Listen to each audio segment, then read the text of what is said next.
When was the last time you finished a movie, sat down, and asked yourself, what was that trying to convey to me? Unless you're a film student or a video essay YouTuber, the answer to that is probably either never, or when you walked out of your Oppenheimer IMAX screening with very conflicted feelings about the world.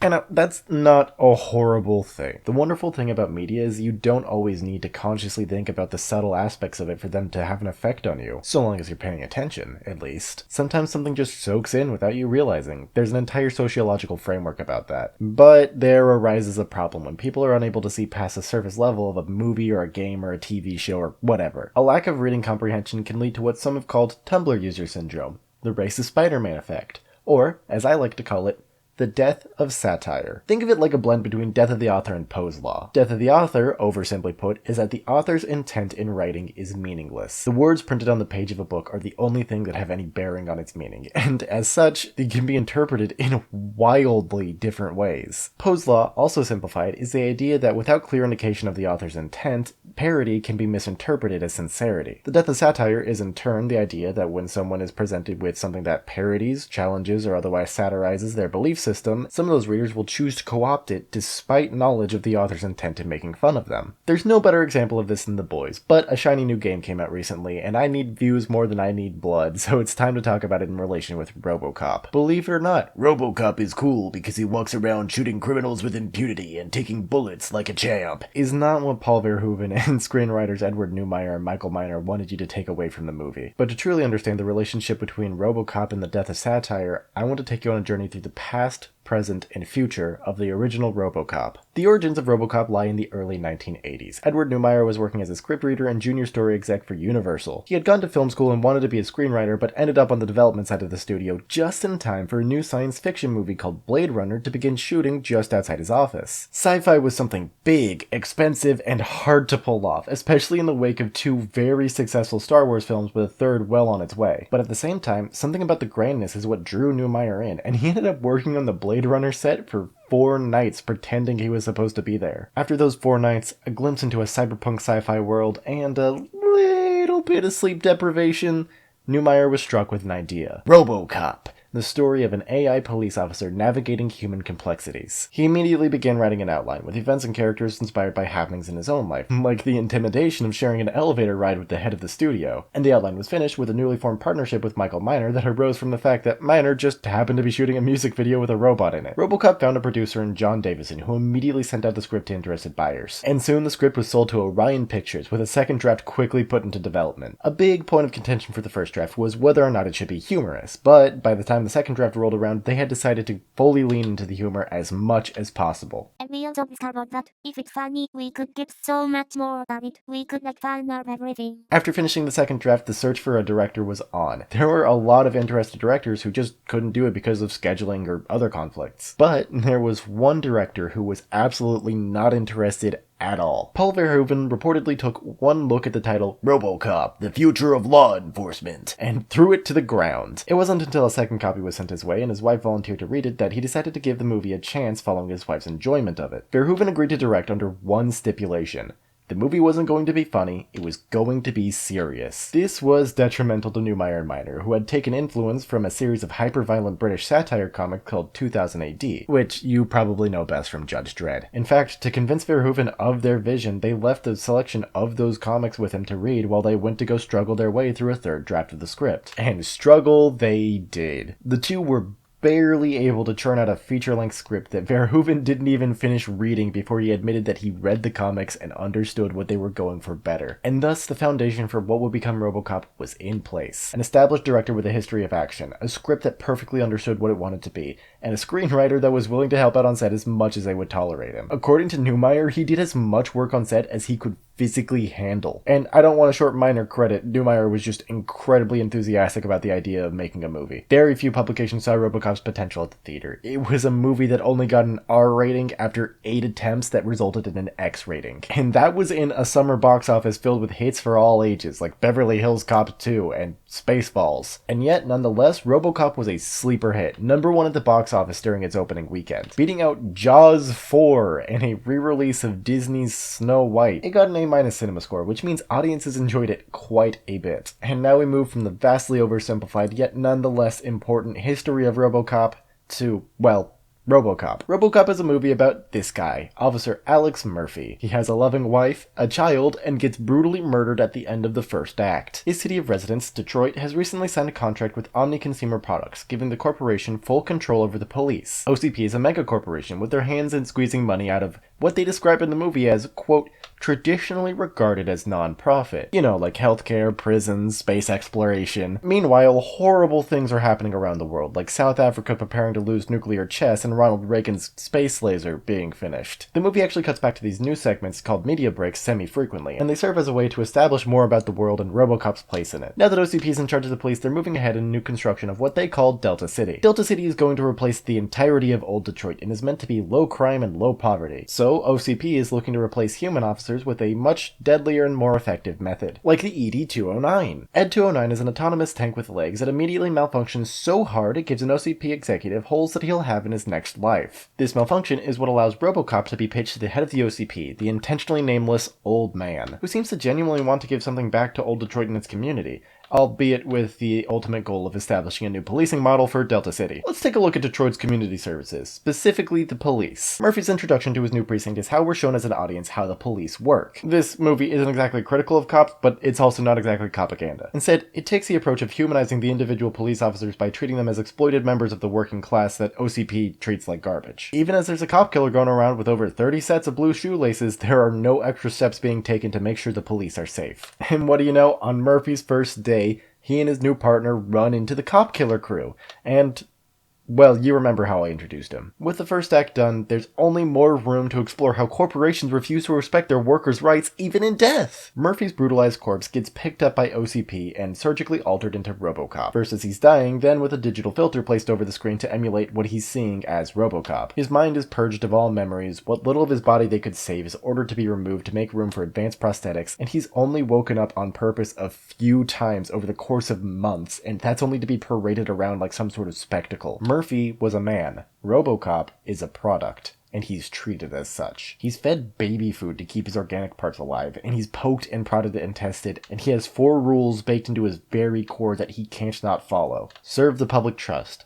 Protect the innocent. Uphold the law, and some secret 4th thing. Upon RoboCop being rolled out, one of the first things we're shown is that he might not be as much machine as everyone thinks he is. At the police station shooting range, RoboCop finishes his practice by giving his gun a cocky spin, which is noticed by Murphy's former new partner, Lewis, to whom he had explained that he was practicing the trick to make his son proud. This is a very important moment, because without saying a word, it manages to convey so much about RoboCop's real identity to the characters and audience alike. Murphy is still in there, buried under piles of programming and titanium. But those are some pretty hefty piles. While on his first patrol, RoboCop stops 2 incidents. A convenience store robbery in which he demonstrates how bulletproof he is, and an attempted sexual assault in which he demonstrates his marksmanship by shooting this man in the dick. But in that outing, we also see his lack of humanity. When the assault victim runs up to him, hugging him and thanking him, looking for immediate comfort, he can only say in a monotone robotic voice that he's alerted a nearby crisis center because she was in clear distress. It's hard to pretend anything about this movie is subtle, and these 2 scenes give us RoboCop's internal conflict. Murphy was forced out of his humanity, and part of him is in there inside RoboCop waiting to reemerge. But the external conflict is where the satire elements fully emerge. Detroit is in a horrible state, industry has abandoned the city, buildings are decaying, crime is high, and every criminal is armed with weapons that would make a gun YouTuber blush. The city government is so poor that they're forced to rely on a private corporation to fund and operate the police. After RoboCop just happens to come across one of Murphy's killers during a gas station robbery, he runs his face through a facial recognition scan, and the resulting memories cause him to go rogue, hunt down the man responsible for his death, and nearly kill him. It's only his prime directive to uphold the law that makes it so he brings Boddicker into the station to face justice instead. But it turns out, the man responsible for his death is in the pocket of an OCP executive. The OCP executive in charge of the ED-209 project, Dick Jones. That's when the secret 4th thing is revealed. No harming OCP executives. Dick sicks an ED-209 on RoboCop and calls the police, claiming that RoboCop is malfunctioning and tried to kill him. The choice to present OCP executives and street-level criminals on the same level of villainy was actually a studio suggestion according to Newmeyer, but what started as a way to connect the 2 antagonists turned into one of the most scathing pieces of satire in the film. Let's rewind a little bit to get some more context before analyzing more. Before RoboCop ever encounters one of his killers as RoboCop, he actually has a nightmare about their faces, which is how he remembers remembers his killer when he sees him. There's also a scene not too long after where RoboCop is exploring the former home of Alex Murphy, haunted by the memories of his wife and son. It's important to point out that Murphy's path to regaining his humanity isn't brought about by love and companionship. Instead, the path is paved through anger and loss. There's no moment where his wife tenderly touches his face and asks,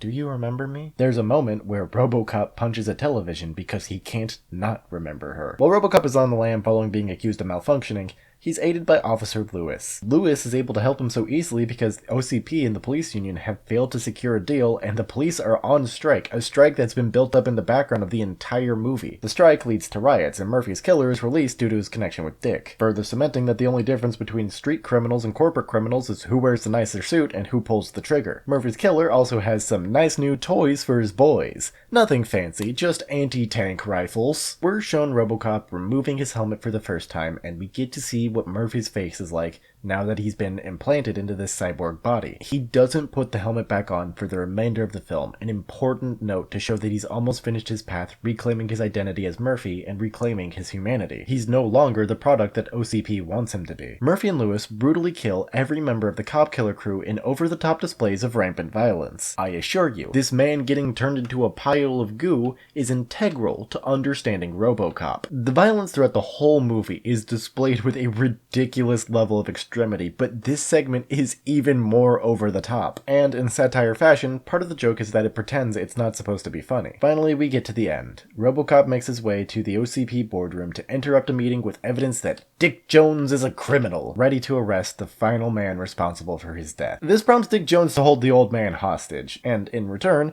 the old man verbally and immediately fires Dick Jones, allowing RoboCop to ignore the fourth prime directive and shoot Dick Jones, giving him a nice fall trip as his severance package. In the final lines of the movie, literally right before it cuts to credits, the old man asks RoboCop what his name is, and RoboCop, having finished reclaiming his identity and having finished reclaiming his humanity, replies, "Murphy."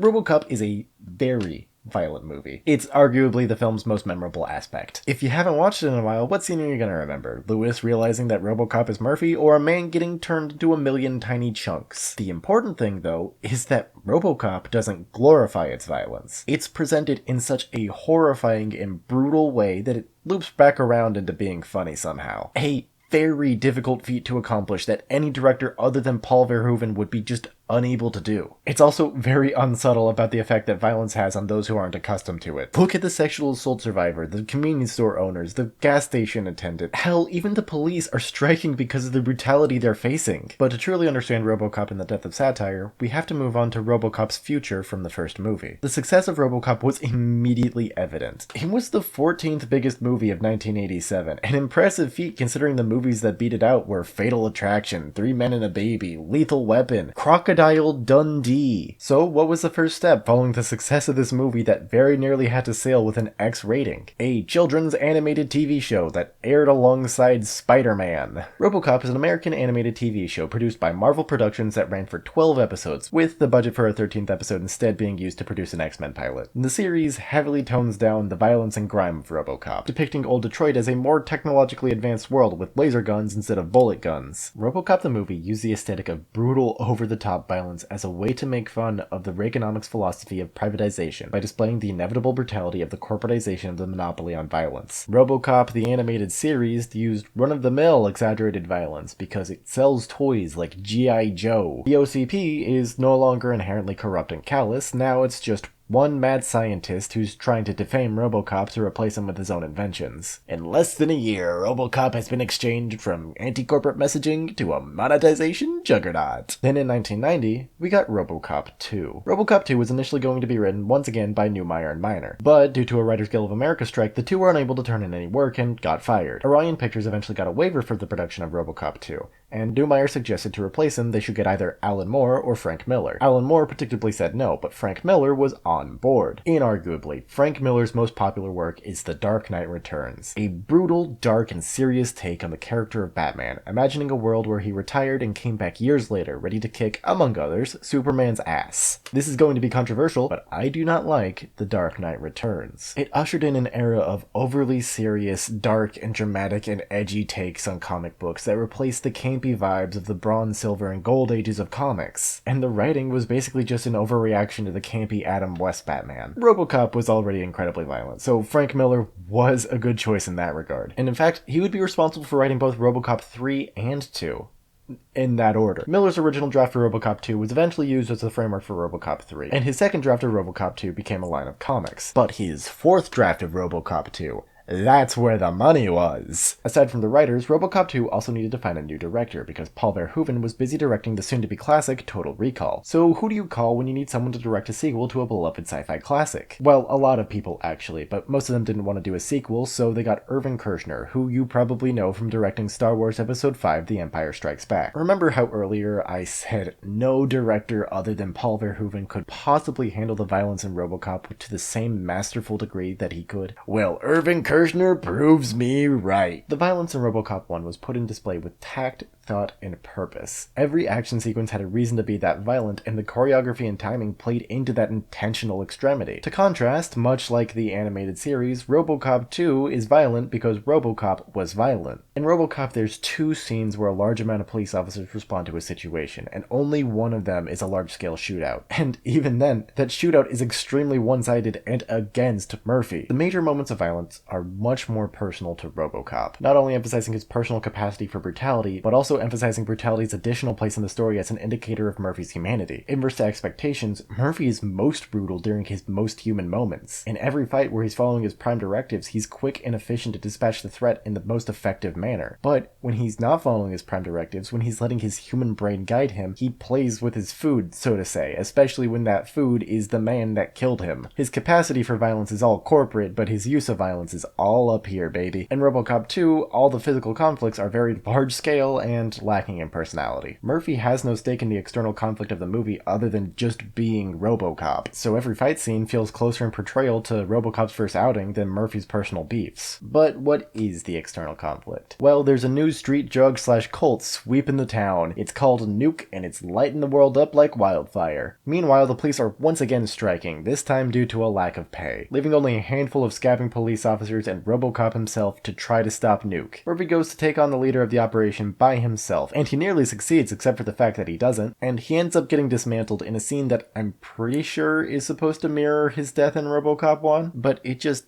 isn't as effective. Murphy's death in RoboCop 1 was very quick and at the hands of a sadistic killer telling 4 other sadistic killers to go nuts. Murphy being dismantled is shown primarily from a first-person perspective and takes a while to play out because RoboCop's just hard to break. It ends up lacking that extremity that made Murphy's death feel so personal. And in fact, that's what's missing in most of RoboCop 2. The violence is very extreme, don't get me wrong, it just fails to push the bar far enough to reach the same heights that RoboCop did. It feels more like the violence is being used as an avenue to tell kids, hey, look at this cool thing that you can buy as an action figure the second you get to the store. Which is also, I assume, why RoboCop is blue now. Beyond the violence, RoboCop 2 maintains the same satirical take on corporations, albeit it falls a little flat. The corporate executives are still the bad guys, and we still cut to media breaks to tell us how fucked the world is, but it misses an integral part of RoboCop by failing to tie the two antagonists together in a meaningful way. On one hand, you have the dangerous drug lord / cult leader Kane, who's responsible for Nuke. On the other hand, you have OCP, who are intentionally neglecting the police so the riots get worse and Detroit doesn't get as much revenue, so they default on their loan, and bada bing bada boom, Delta City gets to be made. So how do we tie these two together? You see, Nuke is actually being developed and pushed by OCP to I'm just kidding, no. The only thing tying together the two antagonists is that this lady wants to use Kane's corpse for RoboCop 2. OCP was always an explicitly evil corporation, but this version doesn't work as well as the first movie because they're a different kind of evil. Less realistically evil like Shell Oil or Elon Musk, and more overtly evil like Umbrella Corporation or Elon Musk. But all that said, RoboCop 2 is still faithful to the idea of being satirical even if it just doesn't do well in execution. RoboCop 2 has nothing to do with the death of Satire. RoboCop 3 does. First things first, I do not blame Frank Miller for RoboCop 3. Even he hated how it turned out, and it turned him off of movie writing for a while. The biggest problem with RoboCop 3 was Orion Pictures. Orion Pictures is a corporation, and if RoboCop has taught us anything, it's that corporations try to make money at all costs as quickly as possible. So when the studio saw that RoboCop was making a lot of money from toy sales and that it was very popular among children, they set the franchise into a hard pivot. Gone are the days of purposeful violence. You can't upset the parents who need to buy their kids RoboCop 3 action figures with detachable hand modules and separate fly pack add-on. Say goodbye to the story of Murphy struggling with his humanity. No. We need a child sidekick who's more competent than half the adults in the room. When the movie literally opens up on toys of RoboCop and ED-209, that's when you know you're in for some crass commercialization. Seriously, this is like buying your child a model of a Northrop Grumman RQ-4 Global Hawk military remote-piloted drone, with the added caveat that that drone is also terrorizing your neighbors. In the first two movies, RoboCop was kept in a literal cage in the police precinct. In RoboCop 3,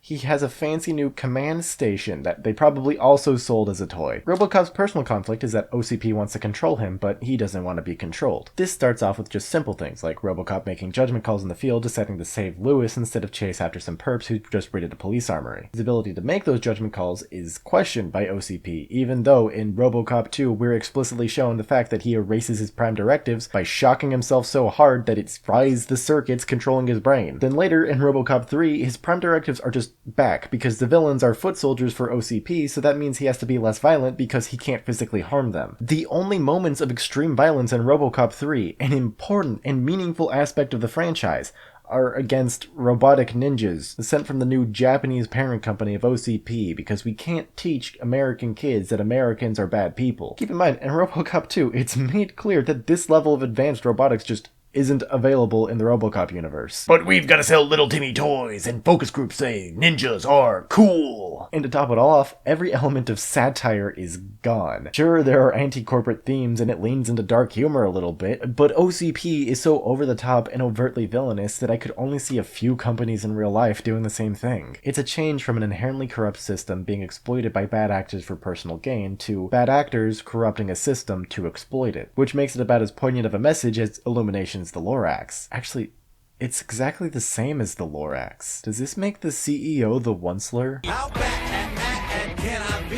RoboCop 3 is the culmination of a franchise with anti-corporate themes that satirize the destructive nature of for-profit, money-at-all-costs mindsets, being turned into a for-profit, money-at-all-costs marketing machine to get kids to buy chunks of fancy plastic. RoboCop 3 was followed up by a few TV shows, 2 live-action and 1 animated. All of them were close in tone to RoboCop 3 and designed to keep RoboCop toys flying off the shelves. For Christ's sake, the pilot of the first TV show starts with a villain that you just know was cooked up by the marketing department because his face would be easy to mold into a plastic toy. And somehow, and I have no idea how, it's all still better than the 2014 RoboCop reboot. I didn't want to talk about the 2014 reboot. In fact, I still don't want to talk about it, but I was sitting on the couch watching my dogs, and I had recently watched pretty much everything there is to watch about RoboCop. So I figured, why not give it a spin? I've got time to kill. And now I can't not talk about it. If before watching the 2014 RoboCop movie, you decided to take a look at the credits to see if it would be of your interest,